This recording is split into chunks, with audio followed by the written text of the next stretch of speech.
Welcome to Making It with Terry Woolman, the show that explores the secrets, successes, and strategies for making it in the music biz. And now, here's your host, Terry Woolman. Welcome to Making It, presented to you by Fireside. I'm your host, Terry Woolman. My guest today is artist Kurt Elling. I appreciate you joining us each week, and I'd like to share my intention that inspires this podcast. Time passes quickly, and I've learned that we should do what's in our hearts and do it well without apologies or excuses. I encourage you to create your life and art in your own unique way and express your artistry with joy and with abandon. Be willing to work uncompromisingly for what you believe in. Success will have a better chance of finding you when you live your life with integrity, focus, and passion. Be selfish with your discipline and selfless in your performance, and don't forget to have fun along the way. If you're joining us in our live audience today, we'll be inviting in questions and comments during the second half of the show, so make it count. Simply request an invite to speak, and we will bring you up on stage to join our conversation. Let me tell you about my guest. And by the way, hi, Kurt. It's great to see you. Hi, Terry. Renowned for his singular combination of robust swing and poetic insight, two-time Grammy winner Kurt Elling has secured his place among the world's foremost jazz vocalists. The New York Times proclaimed Elling the standout male vocalist of our time. Over a 25-year career of touring and recording, Elling has won 3 Prix de Jazz Vocal Awards in France, 2 German Echo Awards, 2 Dutch Edison Awards, and has been nominated for a Grammy Award 15 times. He has had a 14-year run atop the DownBeat Critics and Readers polls and has won 12 Jazz Journalist Awards for Male Vocalist of the Year. Elling's voice is instantly recognizable, embracing listeners with his warm, rich baritone and navigating the full span of his 4-octave range as a virtuoso improviser, and more importantly, as a compelling storyteller. Kurt Elling, welcome to Making It. Thanks for having me on. My pleasure. You've been traveling again, back out on the road and promoting a new record, which is one of many things we'll be talking about today. How'd your recent trip go? Oh, it was great. We did a couple of dates up in Canada and upstate New York, and we were over in Lincoln, Nebraska. You know, typical summertime. Right. Yeah. Outdoor festivals, clubs. About half of them. Half, yeah. So I thought that it was important to give some of your credits because they're well-deserved. You've been doing this a very long time, but the more important part of that intro was really about you being a storyteller, and that's one of the things that I've always loved about your singing. I mean, I love the tone of your voice. I appreciate it as a musician, and you're just a beautiful singer, but you bring so much to a story. Thank you. Yeah, it's something I grew up appreciating. My dad was a church musician, and he always put a very heavy emphasis as he was leading the choirs in everyone, in the ability and the determination of everyone involved in getting the actual point of the music across, enunciating things as basic as, crossing your T's and dotting your I's when you're singing. And a lot of the stuff that I perform, I've written, and that means that a lot of the stuff that I've written is more complicated than it ought to be. Right. And it's trying to tackle, kind of larger concepts. And a lot of the notes are going by in performance pretty fast. And people may or may not be familiar with the idiom. They probably aren't familiar with whatever it is I'm going on about. So it is that much more important for me to make a conscious effort to perform in such a way that every member of the audience has every available opportunity to access whatever it is that I'm on about, and to feel, that they're smart enough, to not even have to think about it. They shouldn't have to work so hard. But it means that it's up to me to work that much harder to make it right for them, which is fine because that's what I'm here to do anyway. Mhm. But it is something that I'm conscious of as a performer. I have complicated information to transmit, even if there aren't lyrics. Jazz is a complicated idiom, and not everybody's familiar with the inside jokes. Not everybody is familiar with the references, the habits. And my intention is for anyone and everyone who shows up to feel included and welcomed and, you know, a partner in the endeavor. You have, I don't know if it's just a natural gift. I mean, it's certainly you use the word intention, and I know that's a big part of it for you. But to make it inclusive to everybody, like you said, and especially in jazz, it can intimidate some people if they're not musicians or if that's not what they're used to listening to. But you've seen it because you have a front row seat to your own concerts. I've seen it from the audience that people, musicians, non-musicians, all ages, all backgrounds, connect with you. And because I believe you're connecting with us. Well, that's nice of you to say. I hope it's true. I'm doing my best to make that possible. Mm-hmm. Speaking of lyrics and storytelling, I've been listening again. Your album was one of the records that during the pandemic, it really lifted me. I've been really enjoying it. I listened again today, and the lyric to Where to Find It, one of your songs, starts off. Do you remember what it is, or shall I just read it? Let's see. It's hard for me to remember some lyrics without the melody with them. You do a spoken word. It's find it in the hopeful, helpful, stuttering song I'm uttering. Is how you kick off the song on the record. Mm-hmm. I find that introductions like that to music so compelling. You just pull me into this story immediately. I want to hear what you mean when I hear something like that. Well, thank you. The original composition was an instrumental composition that was created by Wayne Shorter. And people in the jazz world know Wayne Shorter's name instantly. And he's one of the great leaders of composition and improvisation and band leading in our world. And he's quite old now, but he's globally respected. And I know that musicians well beyond the jazz idiom have a deep respect for Wayne and for what he's brought into the world. And I've felt a particular kind of intuitive affinity for his melodies. I'm not sure why. As I say, it's more intuitive than anything else. But for some reason, I find that they sing, and that they sing in ways that are, his compositions aren't, verse chorus, or verse chorus, or verse refrain, or any of the. I mean, they can be, but most often they're much more challenging, not only in their architecture, but in the intervals that he uses, in the sonic atmosphere that he's interested in creating with the chord changes that he chooses. So it's a very signature thing, and for some reason, I know it appeals to a lot of people. I'm not the only, but for some reason, it sounds distinctly like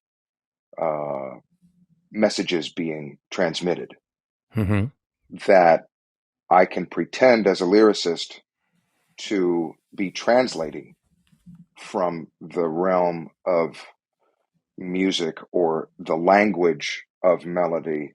And because he's a saxophone player, then there are the sounds of consonants in the beginnings and endings of his notes, and there are the sounds of vowels in the open sound of his notes. And all of those things lead me to gateways that open in a particular way fairly often with his music. So I've been fortunate enough, and he's been kind enough to let me write many lyrics and to record them to his compositions and to his solos. So in this case, he had written a composition for An Aung Suu Kyi, who now, with the Rohingya people, has really dishonored herself. But for a long time, she was a real hero and was a hero of the heart and a hero of politics. And I know that his Buddhist temperament led Wayne to write a thing for her. But it clearly wasn't the time to write a lyric about her. And it's very rarely the time to write about an individual person, an individual living person, as a lyricist for me. It's much more interesting, and it's much more open-ended to create a portrait, if you will, of an imaginary person, and to let the message that's inherent in the music lead me to the creation of a character, rather than to try to force a portrait of someone who is living into a piece of music. So in this case, where to find it? We're all looking for the answers, primary questions that occur to all of us, questions of meaning and value, and even more so, question of survival, the survival of the human spirit, and the survival of, dare I say, goodness. And there are no specific answers that apply to everyone's questions. There are the questions that each one of us wants to find, discover, create, apprehend, adopt, whatever the road is for each individual person. We come to each of us an understanding with life if we wrestle with it. But the wrestling is the important part, not taking for granted, not resting on what we think we may have found, because the situation continues to change and the challenges continue to change. And if you're learning, then your outlook continues to change, and you need to find that answer again, even if it's the truth every time. One of my favorite mystics from my time back in graduate school, Simone Weil, she was famously restless in her work, and she wrote that one should never be afraid of turning away from an answer that one has already adopted, that one has already come to conceive fully. Never be afraid to step away, to turn away from that answer that makes you comfortable in order to go toward the truth. You go toward the truth, and you will not go far before falling into the arms of comfort. Follow the truth. So that's a long-winded answer, but that's what that kind of wrestling match, that kind of lifetime search, is the kind of thing I'm trying to address in a composition like Find It. Where do you find it? Where do you find it where you might never know? You'll stumble across it. You'll find it in the hopeful, helpless, stuttering song I'm uttering. Perhaps you'll find it in the candle when it's guttering. You'll find it in a footfall. You'll find it in a photo that leaves you shaking, remembering that which you don't honestly remember or couldn't remember because you weren't there. But something in that photo, in that work of art, reminds you. of value. You'll find it in a candy bar.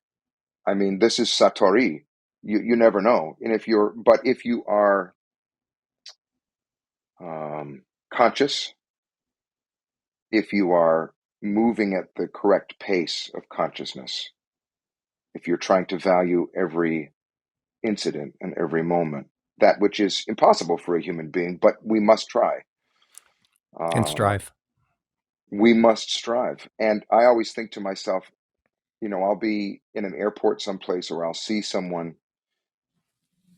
and I can tell they're struggling with something. A totally anonymous person, someone I've never seen, or I'll be in a situation and I'll say, oh my goodness, if I only were musician enough to listen hard enough, I could hear their melody and I could hear that and I could write it down and play their melody back to them. If I were only poet enough, if I were only conscious enough, if I had the time, if I had the determination. There's a poem in every moment. There's a poem in, here are, two men of a certain age trying to connect with each other over this crazy device in these turbulent times. Mm-hmm. And there's something so much more that's available to us if we could just be quiet enough to listen for it and be diligent enough in our disciplines to write it down. But that's what the song is about. Yeah. Thanks for expanding on that lyric for me. I really appreciate it. And I understand what you're saying. And yeah, absolutely. Your answer sounds like somebody who majored in history and minored in religion, which you did. And that's I've always wanted to know how we got here, and who are the good guys and who are the bad guys. And have you found out? I've found a lot of things out. And I continue to learn because much of the history that I was taught overlooked so many of the heroes of the fight, the struggle for rights for all people. So much of the history that I was taught was really kind of monochromatic. Mm-hmm. It was, the great men of history, and that meant usually the great white men of history. And all this, the much more turbulent and much richer history of heroism of Ida B. Wells and Sojourner Truth standing up. And I did a lot of my work in graduate school on the problem of evil. And when I say the problem of evil, I mean the theological challenge to the concept of God that evil poses. If there is a God, and that God is aware and is all-powerful, as is posited by certain faiths, then evil is a direct challenge. Oh, and is all good. Mm-hmm. That would be the kicker. A God could be out there, be all conscious and all powerful, and not be all good, and it's fine.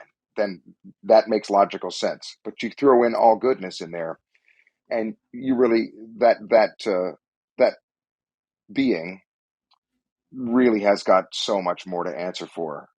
And you can't just throw a Job at me and tell me that we just don't get to know the answers.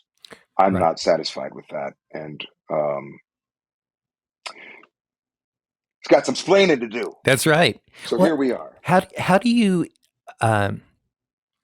here, I guess here's my observation. You must have a lot of beautiful opportunities having a daughter, being a dad and a husband. But I'm thinking about your daughter, to be answering questions that she has about God, about history, about what is right and what is wrong. Well, it's funny. I mean, that's a lovely thing to think. Not so much? Well, I mean, both my daughter and my son are very deep thinkers, but how can I say? The dad in his own home, man. Nobody really wants to hear his long-winded answers, except on pretty specific occasions. Uh, and I tend to over explain. My wife, even, she reminds me all the time, honey, he just wants to know what's 3 plus 4. He doesn't need to know why, what the Egyptians did to, Right. okay. All right. 3 plus 4. Right. How the aqueduct was built. Right. Yeah. Look at how beautiful the number 3 is. Like, honey, no, don't go down that road. How old are your kids? My daughter is 16 and my son is 5, and he'll be 6 coming up in August. That's great. Your wife, by the way, she's a professional dancer, or is? She was in the ballet when we met, and she, ballet is, as everybody knows, I mean, it's really hard on a body, and she was in her early 30s or late 20s, really. And she had given her all, and she had been in a number of different companies, and she was in the touring company of Phantom of the Opera, and, her hip and the ankle, the metatarsal and the this and the that. So, and she was just retiring and, moving over into teaching ballet. And, we started then we had our daughter. Time moves on. So now I'm proud to say my wife just after all these years, she cut away from her family when she was still 16, 17 years old to go and to pursue her career as a ballet dancer, which meant that she didn't get a high school diploma. She just cut out and went right to ballet school, lived on her own. Tremendous bravery and discipline and passion. Bravery on her part. Absolutely. And to self-discipline and on her own and the whole thing. Well, she went and pursued that, which means that just about 2 weeks ago, she got her bachelor's degree in social work. How wonderful. And she's going on, starting this fall at the University of Chicago to pursue a master's in social work. So, I mean, not only the brains and the management of the home, but the real dedication in her chosen field to trying to make the world a better place. And my respect for her for really putting her energy where her heart is and making a definitive difference in the world. I really have to bow to that. Well, isn't that what you're doing with your music also, trying to make the world a better place? Isn't that what we do? Well, for 90 minutes at a time, or 75 minutes at a time, or one album at a time, or one single. One of the definitions of happiness is that one is fully present. One is not worried about the future. One is not concerned about or regretting past actions. One is not distracted by some other lesser concern. One is here now. And in a way that is unique, I think you'll agree, the live performance of music provides an opportunity for the non-musician, for the attendee, to interact with the music in such a way that that state of mind is brought into existence, or at least is encouraged. You're listening to music and you're joyful and fascinated and fully focused without having to be conscious of those states of being, which is the ultimate, it's the ultimate definition. You're here now. You're excited by the music now. You're simply listening to music and responding to it in real time and feeling whatever it is that you feel. So, sure, by that definition, musicians, that's what we're here. That's what we're here to produce. And as you say, to tell stories. Sometimes we can slip a little bit of the definitive truth in there as well. If people are laughing and unguarded, you can slip the truth down their throats when they're not paying attention in that way. They're unguarded. Do you have a practice outside of music that helps you stay in the moment meditation, yoga, running? I Or try often. I'm mostly a brooder.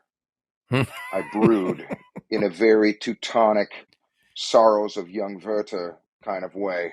I've tried to have additional practices beyond singing.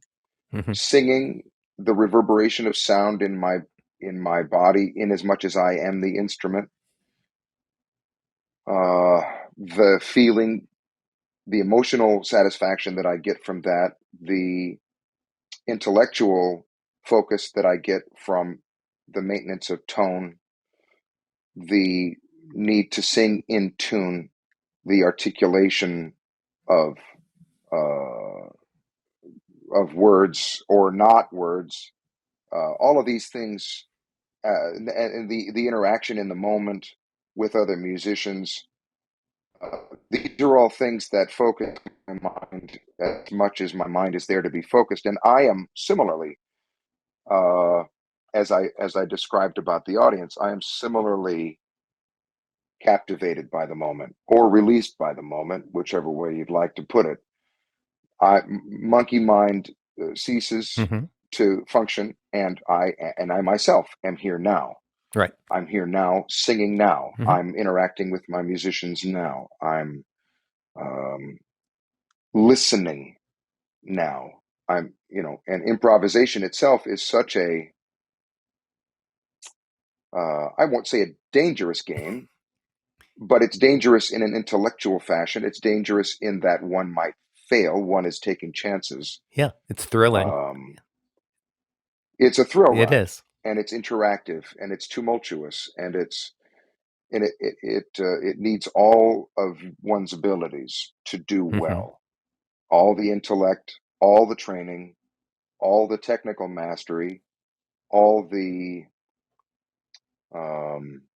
ability or lack thereof to listen while playing in case somebody else in the band plays something that is encouraging or a better idea or a stronger path or another idea or a joke or anything that's of value to which to respond. Other than that, walking around, I have so many questions to try to answer myself. I'm infatuated with them, and I'm yeah, it's kind of, it's kind of a way of life. I'm sure there are healthier ways that I could go through life, but I'm 54 now, and here I am. And every so day far, so I wake good. up and I say, "Haha, you again?" There are two other elements, Kurt, that I know that you bring into staying present, being in the moment. And these are things that you had mentioned to me prior to the show off the air. Playing stuff that feels real, and also being grateful. I mean, as a jazz musician, you're not able to hide in a way that one might be able to hide in other genres. Yeah, we're not there to because play it's that different which, every night. It's supposed to be night. different and new and fresh. You are on a knife's edge, trying to play past your ability every night, and the other musicians can hear whether you have been practicing or not. They can hear whether you have been making advance, in your own discipline as a musician. They can hear if you haven't been practicing. They can hear if you're out of shape. They can hear if you weren't disciplined enough to get your sleep last night. I mean, and the audience is, to some extent, is the same way. If I, as a singer,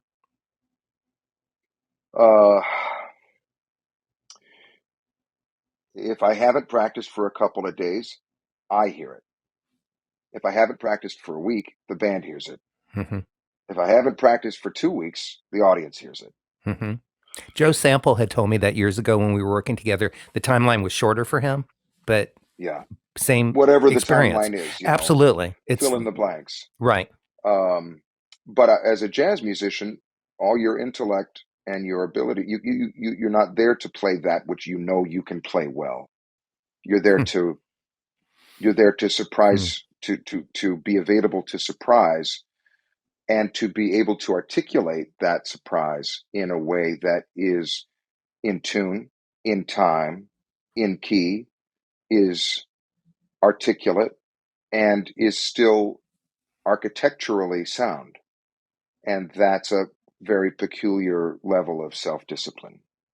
Yeah, and in that self-discipline, in that pursuit or that practice of self-discipline, do you have a regular practice routine? Do you still study? Do you still I train? definitely vocalize. I mean, I have so many writing projects. I must Right. admit that my talk is better than my walk. I have so many, Well, I have so many deadlines, everybody. Yeah. that I'm very grateful for. Writing is another whole arena of self-discipline and patience, Mm-hmm. consternation, trial and error. And I hope I'm becoming more and more professional with every outing. I don't know if I am or not. I can tell when it's right, which is all you can really ask for. Especially if you can get it right before you go into the recording studio. Mm-hmm. Otherwise, it's too late, and then you're Right. embarrassed forever. In perpetuity, right? Yeah. There are one of the ways that you've been described is as a classically trained Chicago jazz singer. Right there alone, that's interesting. Who mixes vocally style with hipster beatnik slant and his own brand of progressivism.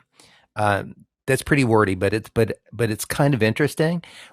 But I found interesting also that when we were talking earlier, you said, I'm not really that cool. I might be perceived as, as being a jazz vocalist, but the truth is, you don't look at yourself as, a cool. I mean, you're a dad, you're I mean, a lot of things, but yeah, I'm a guy out here who, I mean, we were joking actually I am about fortunate. that. I'm sorry, but even that, I mean, you wear a cool suit, like you present as the ultimate. Well, but the music deserves that. Well, and it does. The music deserves yeah, that. I agree.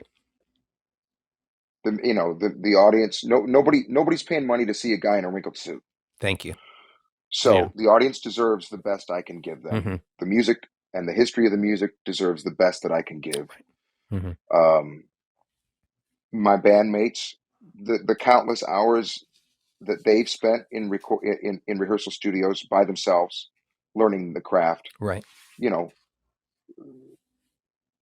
So all of those things, and then I have to put into the fact that I am being given the opportunity to live a dream that I didn't know that I could have even had. I didn't even know I could have the dream of being a jazz singer growing up. So for the musicians on the Chicago scene, when I was a nascent talent, encourage me consistently, invite me back again and again, put their hands on my shoulders, these older fellows, and say, you're with us. Hey, did you know that you're with us? I'm here to tell you you are. Take another couple of choruses. I'm here to tell you what you got going. You should think about this. This is real. This is real, over and over again. And it was something that seemed so distant to me. When I was growing up, I was way out, way past the suburbs of Chicago. And, it was just Squaresville. I was in the Rockford Lutheran Choral Union, and I was singing, the Carmina Burana, and I was a pimple-faced kid trying to sing, Brahms' Requiem and learn the French horn, right, and violin as well, correct? The violin, right. all this stuff, and to hear Sinatra or Tony Bennett or Billy Eckstine or to hear the great recordings of the Basie Band or the Duke Ellington Band, to hear, uh, the stuff is just so heroically beautiful. And so, you want to talk about cool what Yeah. is cooler than that stuff? Joe Williams. What is cooler than Duke Yeah. Ellington teaching an entire room night after night how to be cool, just as he signs off, and inviting everybody into that space and being right with them. All of that was, for me, almost exclusively a matter of hearing it on vinyl and Mhm. taking for granted that most of these guys were dead by the time I even had the chance, before I had the chance to investigate any of it. And then to have, as I say, the musicians in my sphere iterate over and over again the invitation, and almost to broadcast the gravity that the music was calling out to me as much as I was calling out to it, was Mhm. an act of generosity of spirit and the universe that crossed the distance of time and race and gender. And as I say, it gave me the chance to live a dream that I didn't know was mine to have. Mhm. At what point? Well, actually, let me back up a second. So, I had read that you were working as a bartender and as a mover, singing at weddings, and all the things Hmm. that so many of us and pretty much everybody who's been on this podcast over the last 5+ years, from Alan and Marilyn Bergman to everybody, Hmm. rockers, and uh, you know, m- not everybody went straight to being who they are or having the opportunity to just be an artist. Yeah. But you were saying that you were at night, you were sitting in at clubs, you were doing focusing on all of your classical music during the day and getting a handle on that, and that you can't do both and be effective. Eventually, Saturday night won out over Sunday morning. Is Mm. Well, It's yeah. a I mean, beautiful that was, statement. I was at the University of Chicago Divinity School trying to read, Jürgen Habermas and Schleiermacher and Hegel, and Hmm. really not really getting a handle on any of it. Right. Um, Yeah. there's a peculiar consciousness and gift that people are given who can apprehend that with depth, and to explore those issues in that very heavy academic environment, and take those concepts apart and those authors apart. And really, it's not really my gift to do that. My gift is much, much more to be inspired by something in a poetic way, to Hmm. be enlightened by um, a turn of phrase or a concept that's on a much smaller dose, that enlightens me, or that inspires a thought that puts me down my own path. Not that I'm Hmm. smarter than anybody, but it's much more, the poetic gift and the poetic insight, the hearkening of that way of communicating is a very different avenue of communicating than is the academic life. Um, and that just wasn't my gift. And in as much as it is inspiring, and I heard lecturers who created cathedrals of thought, or I should say maybe revealed cathedrals of thought, that set me into very profound um, consideration of possibilities. Uh, but my gift was not to reiterate that in such a way that I could write the book about, the big thick tome that was going to thereby enlighten generations of younger academics to come. My Hmm. thing is much more, obviously my gift is to sing, and sometimes to write in such ways that maybe similar concepts are revealed through music and lyric and art. Um, But to your question, it did mean that I was discovering that reality at night in the jazz clubs of Chicago, while I was supposed to be finishing a paper on Gadamer and getting it to the professor on time. And Right. I'm sure I conflate the dates, but in retrospect, I remember a night distinctly when Von Freeman, my great saxophone mentor here in Chicago, he was in his 70s or early 80s at the time, and it was 2 or 3 in the morning down at the new apartment lounge, and he said, "Come on, young fella, you go ahead now. You keep blowing. You got it." And the next day, the professor calls me into his office and he says, "Yeah, Mr. Elling, yeah, I have read your paper several times, and I have come to the conclusion that you don't know what you're talking about." And it was just like, wow, there's the door. Right. Okay. Right. And We've then, got this over here and this over here. Yeah. and once you walk out the door, then I realized I had nothing to lose. I had no other obligations. I was living in $100 a month room Mm-hmm. with a borrowed car and a bunch of student debt.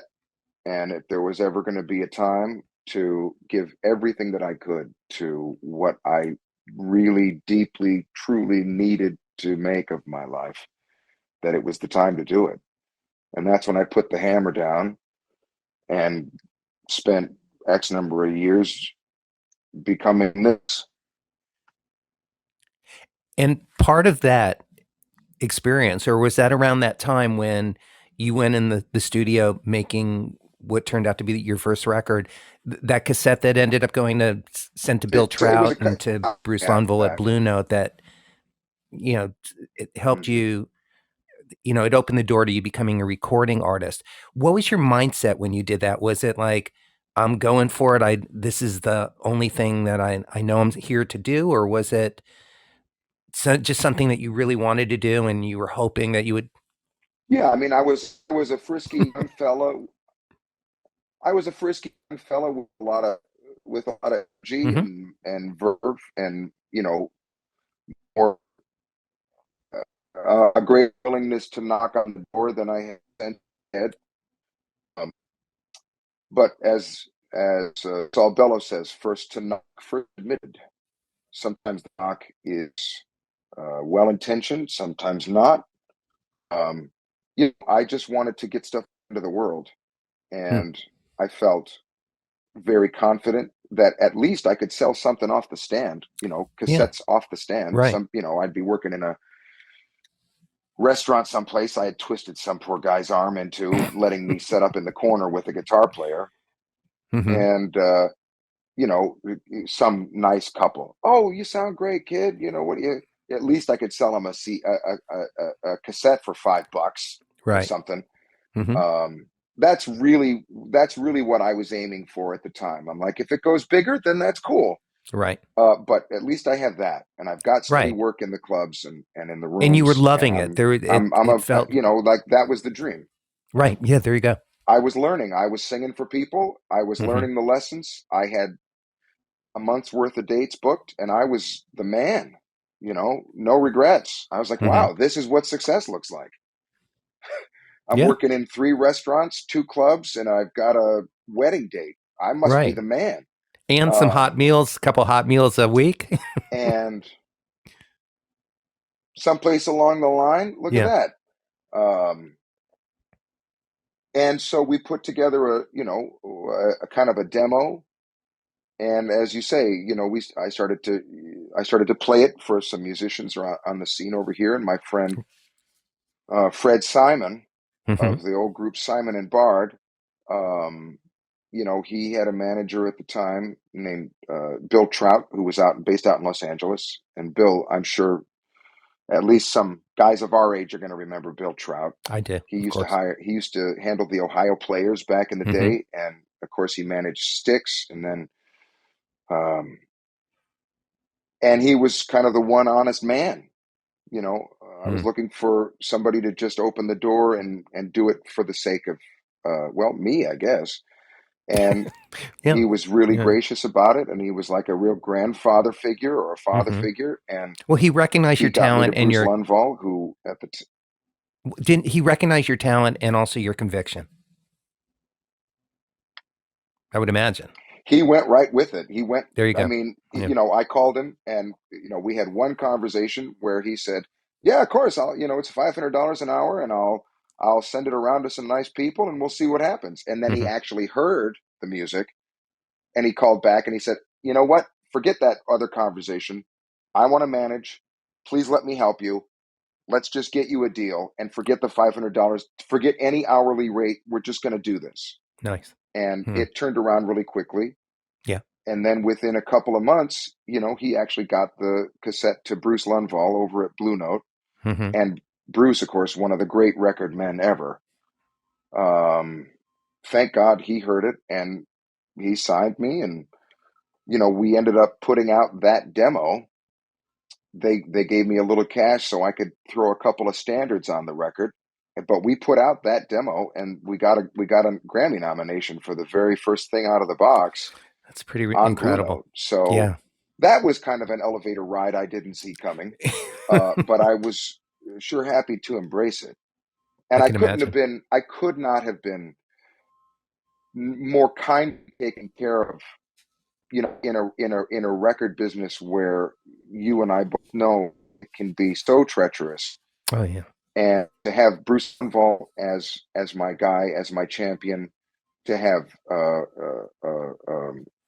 Bill Trout as my champion, to have Michael Morris, Right. my great friend and yours, the Yes. fantastic lawyer out there, who's just in it for the right reasons to take care of the artist Right. and to keep us safe. I couldn't be more grateful to the people who surrounded me at that point and who surround me now, frankly. Well, speaking to that, I mean, Michael Morris, our dear friend and attorney, we've both been with him for a long time, and there's a reason for longevity and for loyalty, because there's a deep level of integrity that's involved in that, and also they have the same shared excitement, passion, belief. They're on the and I thank Michael for introducing us, who, by the way, sends his best. Yeah. Yeah. Right on, Michael. Yeah, he's a good guy. Yeah. So I know when you were younger, like you toured with the choir. I think it was in high school where you sang for 40,000 people. I mean, that you got a little taste of what it was like to be in front of live audience and that excitement. So I imagine that you carried that with you, and there was a familiarity and a desire to repeat those kind of experiences.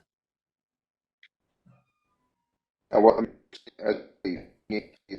great physically, spiritually, the reverberate sound, in tune, in time, to the best of intentions is no small thing. Can you say that again? You were just breaking up. There's a very direct line.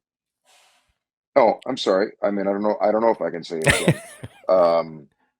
The last two sentences. There's a direct there's a direct line in singing in a choral atmosphere, singing with other people, right? Having to be in tune, having to sing with great articulation and breath, and singing for the joy of, with messages that are important. And what I do now, singing, sometimes I'm singing with my bandmates, and sometimes with the audience. And I'm very grateful that I continue to be afforded that opportunity and responsibility.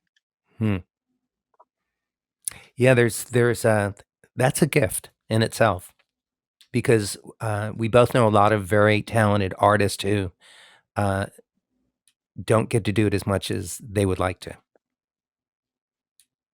There's it's so interesting to me also. Well, I mean, it's again a Hmm.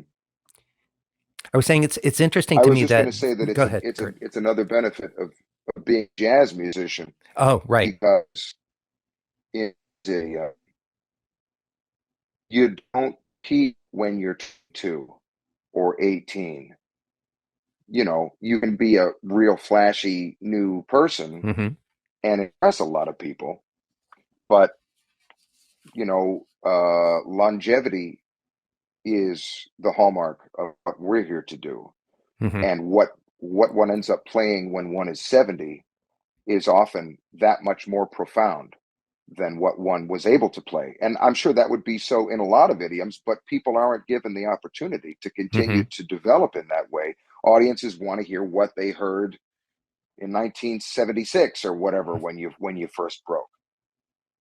And uh to some extent that's still true if you have what is a jazz version of a hit, but most of the time, I mean, I've been able to point, and I've said this to young people when I've done master classes.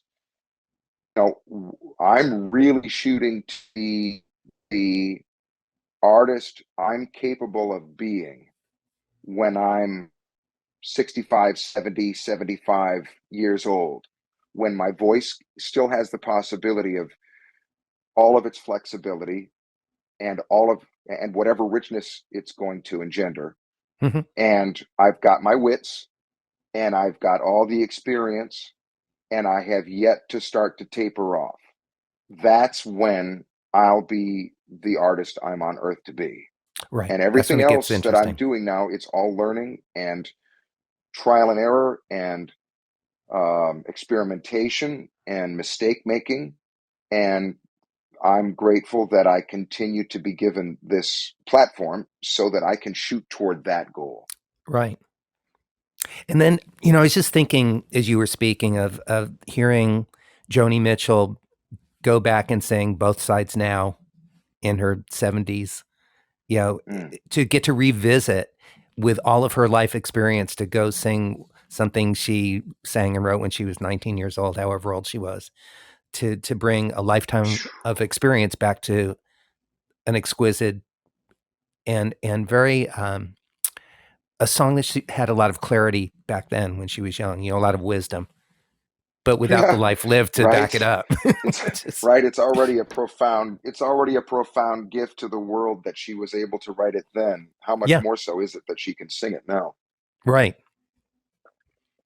Well, yeah, definitely. I can see why the best is yet to come for you, personally, as an artist, and just in life as well. That makes a lot of sense. And so, here's a technical question. You mentioned Tony Bennett, who I know, who I had the pleasure of working with. It was really just wonderful to hear how beautiful his voice still sounds. Um, and I asked him, and he said he had studied bel canto method when he was younger, and that's what's given him longevity. Hmm. Is that part of your training as well? Or do you just have a strong voice? I think a lot of my well, I have a strong voice, but I also, continue to warm up in really traditional ways. Hmm. Um, and in my classical training has helped so much. There's no way Yeah. that I'd be the strong singer that I am now had I not grown up singing without amplification for the first 20 years of my life. Hmm. Hmm. I mean, I had to sing to the back of the room, and I had to do so in a healthy way the whole time. So all of those ingrained habits are definitively there, and I'm grateful for them. Can we talk about collaboration for a moment? And it's particularly relevant because this album that you just made, or your latest album, was done remotely, virtually during the pandemic, and very collaboratively. And I know it was a different experience, one that we both shared because we were both recording records in that way. What was Hmm. your experience? What's your feeling about this new record, which is really to me very fresh, interesting, and kind of dangerous? Like you still all took chances together. Yeah, well, thank you. Yeah. So, as you say, SuperBlue hat. over the pandemic, we all needed some way to continue to be creative. Right. And my great friend Charlie Hunter, who plays a signature hybrid guitar, and for those who aren't hip, he's playing it. It's a 6-string, but he has two outputs. Right. He has a bass output and a guitar output, and he's Bass outputs for playing the low bass 3 strings, and right? rhythm guitar. Right. Just the two. It's crazy. So he's playing rhythm guitar and bass at the same time. Yeah. So his thumb work is constant, and then he's also able to solo on that stuff. Mm-hmm. Yeah, So he's it's brilliant. I saw pretty Charlie crazy. do I a mean, solo obviously show. it's an extension of what. So I mean, it's obviously an extension of what traditional picking can do, Mm-hmm. especially on the acoustic front in acoustic blues and such like. Right. So, and he's just been infatuated with groove music forever. And we've Yeah. been friends for a long time. We were both signed Mm-hmm. to Blue Note at the same time. And he gave me a call over COVID and he said, "Man, we should make a thing. I'm losing my mind." Right. And we had done a couple of crazy things on Instagram, 30-second slots. Mm-hmm. And he went into the studio in Richmond, Virginia, with a couple of young stallions from a band called Butcher Brown, Mm-hmm. and they got their COVID on, and they masked up, and they were in there, and they basically laid in 10 or 12 tracks of Serious likely grooves. chord changes and different Right. grooves, Mm-hmm. and they just sent them over to me. And then I said, "Wow, this is all great. What's the melody?" And they Right. said, "You. That's on you, It's Pop. We did this. Now you do that." Uh-huh. Oh, I better get out of my bourbon bathtub and get to work. So I did, and we, I hadn't even met two of the guys in the band until the record was done, and artwork and everything. Right. So I'm grateful to them for kind of rescuing me, giving me a purpose. And I'm always, I guess you can probably hear, I'm always about trying to learn more Mm-hmm. and to take chances and play that which I have not played yet. And this music is a lot of fun. I'm so happy to have an electric band and to get out there and get people grooving in their seats and out of their seats for once. It's a lot of fun. And is this the band that you're performing live with now? Is this recording band?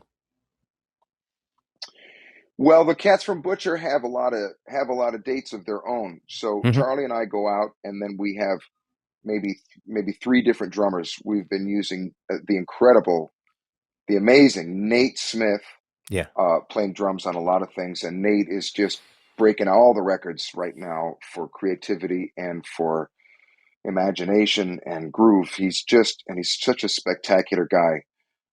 And then this last groove, we had Terrence Clark from Memphis. Terrence is usually out with Keith Urban, Mm-hmm. and Keith took a little break, and it just happened at the right time. And he's just bringing the big beat on this thing. Yeah. God, I'm so enraptured. So it's always Charlie and me, and then these couple of different drummers, and we keep moving down the road. Right. There's something kind of fantastic about, sort of this new world that we're in, recording remotely, having different musicians that we play with depending on where we are in the world, just because of the way our business has changed. Even economics are different Mhm. in some cases, or just logistics. Certainly COVID plays a part of that. But I find Sure. it, I love the idea. Not the idea. I just love the experience of having a band where they get so inside the music and they put themselves in it, and it becomes so intuitive with you and them. Yeah. But there's still something exciting about experiencing that with multiple people when they're the right people, which clearly they are. Yeah, for sure. I mean, it goes both ways. You want to have a band where everything is where the shorthand is second Right. nature, Yeah. Yeah. and you also want to be rejuvenated Hmm. by new remarkable players. And Right. I'm again in a fortunate position. I'm fortunate in so many ways that I don't know.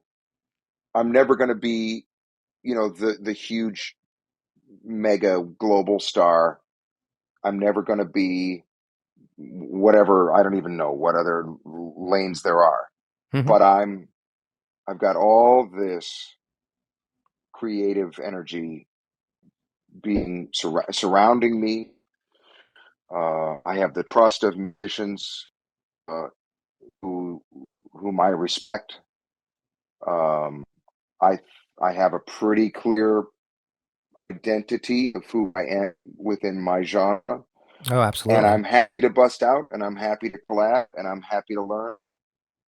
I mean, if there was, my heaven has, has features in it like, um, I have an eternity to learn fado.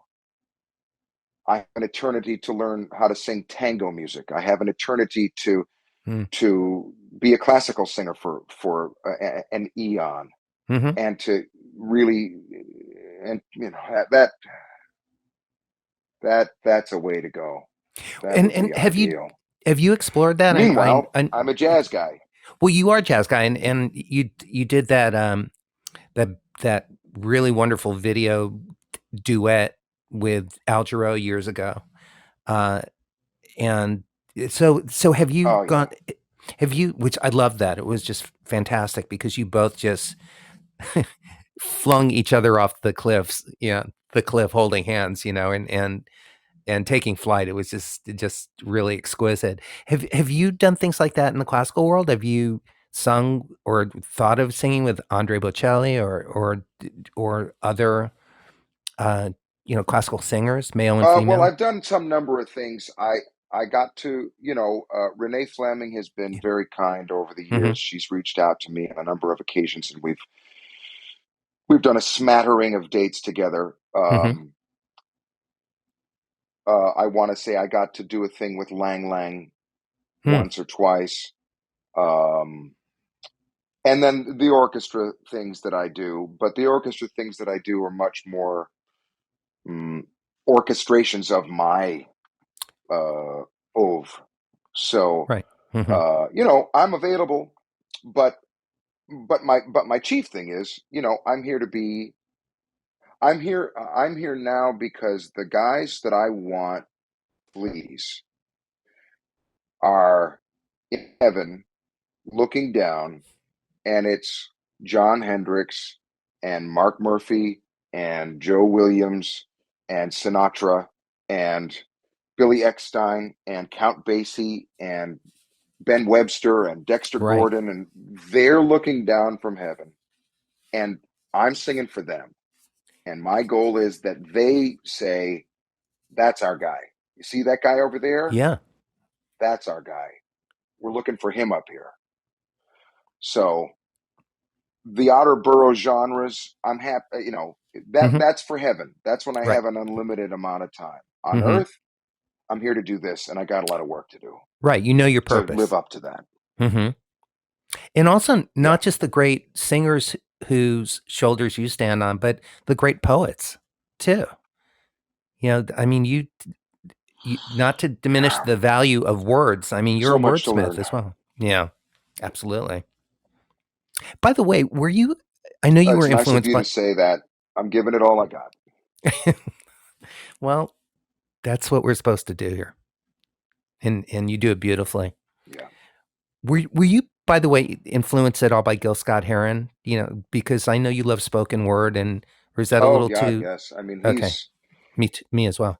no, no, no. He's a hero. I mean, Yeah. if by influenced by you mean I was inspired, I am inspired by his heroic endeavor Yeah. and by his courage and by his stalwart backbone. Hmm. Um, that stuff is. readily apparent. Right. I don't know how much of the drip, drip, drip of what he brought into the, because again, I'm over here and, Right. Yeah. much more, I can't, it's tough for me to tell at this point. I can say who has inspired me by way of my recognition that their work is remarkable, incredible, and deserves respect and praise. But it's sometimes I'll see little finials of things, Hmm. or little scrotalies of things that come up. But most of the time, and I don't mean this to say that I'm on my own. It's much more the opposite, that I'm just trying to figure stuff out Right. and make it rhyme and Yeah. say Yeah. something that's coherent. Sure. And I'm lucky to get away with that.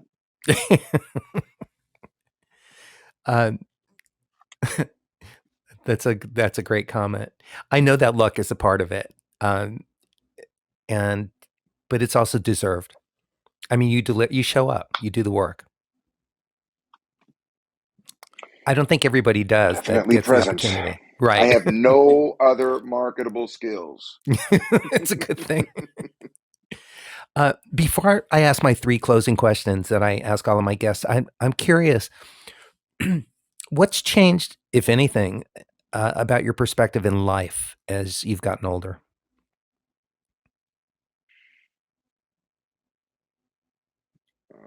Regarding the music, regarding No, I'm just talking on a personal level. I mean, I'm older. Older. My perspective. It could be that, I mean, you've been on a clear path for a long time, and as a seeker, as an observer, as a curious being. So it might be that your perspective just continues to get stronger in the direction that you've already been. That's an okay answer as well. Well, I mean, I think one of my hallmarks is that I'm on the perpetually confused. I know what my path is. Right. My path is one of the attempt to discern and delineate the unnameable. Mm-hmm. And that's, man, if there's Sisyphus, there it is. And now, given the current state of the world, and this, so much is in tumult and flux, and so much of our democracy is in danger. Yeah. And our ideals are being trod upon. And at the same time, there has been another remarkable flowering of fortitude and people standing up for those who have been down in the past. Mm-hmm. And this back and forth between more people having satisfaction in life and more people having rights, and the expansion of our family versus the attempt to crush that and the attempt to subdue that, and the will to fascism. That stuff, it does everybody I know, concerns me greatly.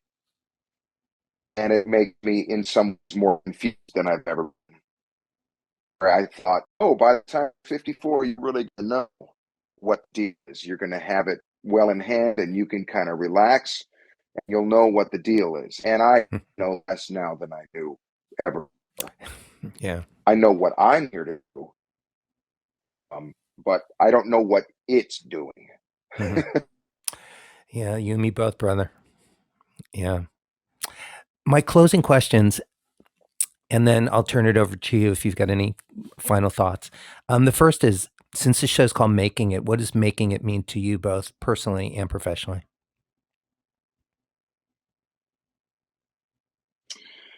I touched on it before. Having steady work as a musician, ability to continue to develop, to take chances, to keep my family together, to keep a roof over our head, I I've got to look at that and say, here I am. I'm still here. I'm still learning. I'm still getting phone calls. People still want to work with me. Mm-hmm. I got a bunch of dates in the book. Okay, my wife lets me in the front door most of the time. That's pretty good. That's pretty good for a musician. I would agree. Can you share 3 tips for success that have driven your career? 3 tips. And I would, there's no specific answer to the questions that each young person faces, in as much as a young person wants to have a life of creativity and art and music. There are the individual lessons that person needs to learn to be a success. And for that to learn lessons, that person needs to be stronger than everybody else in the room, more determined, more desirous. Mm-hmm. Mm-hmm. They have to want it more. They have to be willing to sacrifice more. And that level of determination will be the thing that answers their questions. Should I go to music school, or should I go with this band? What should I do next? With whom should I work next? What risk do I have to take next? What do I need to learn next? All of those specific questions will be answered in the course of time by the experience that person has, as defined and guided by their desire. You fall in love with something, you give everything you can to it, to master it, to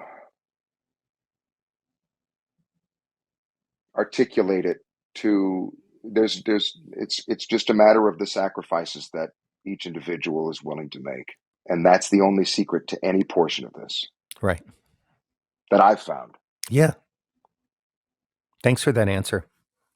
It's a great perspective. My closing question is, at this point of your life, and it's interesting to ask you this, with your background in religion and history and just how your life has been, but I'm still going to ask you, at this point of your life, with everything that you know to be true, what would you tell your younger self if you could?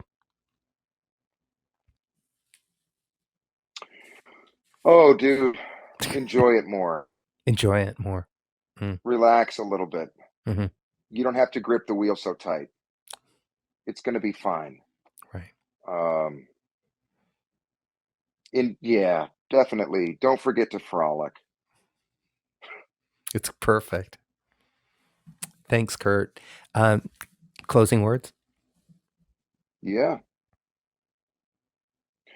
Oh, thanks, everybody. I don't know who listens to this stuff. I feel like I talk too much. I don't think so, but I'm grateful for people's interest. Terry, I'm grateful for your interest. I'd be just as happy just coming on and just doing the gig. I'd be happier just doing that. If this helps anybody or is fruitful, then that's a good thing. And any portion of it that's dumb, that's on me. Well, thank you. Thanks for taking the time to do this with me. It's really a pleasure to spend some time with you. And, mission accomplished, because the reason I do this podcast, the reason I said yes to doing a podcast, was it's an opportunity to share experience, perspective. It's for fans, to get a better idea of, pulling back the curtains on really what it takes to have the path of success. And success, not just as a musician, but as in having a good life along the way. And certainly the mentoring aspect, which, as you said, you do master classes. We all teach and mentor along the way. And that's my intention as well. If somebody walks away with some piece of something that gives them a clear direction or encouragement or clarity, then it was of great value. And this has been a great value to me as well, just to get to have a conversation with you and and enjoy our time All together. right. So thank you for that. I want to thank all of our virtual guests, everybody who listens to the archives. We really appreciate you. And Kurt, I'm going to reach out in Zoom so I can introduce you to my wife after the show for a minute. And I just want to encourage everybody to stay safe and stay inspired. And Kurt, thank you so much for your time. It's great seeing you. Everybody, go get the album. Thanks, everybody. Go get the album, stream it, buy it, share it, let everybody know about it. And we'll see you all next week. Kurt Elling, thanks. Tune in again next week for another great episode of Making It with Terry Woolman.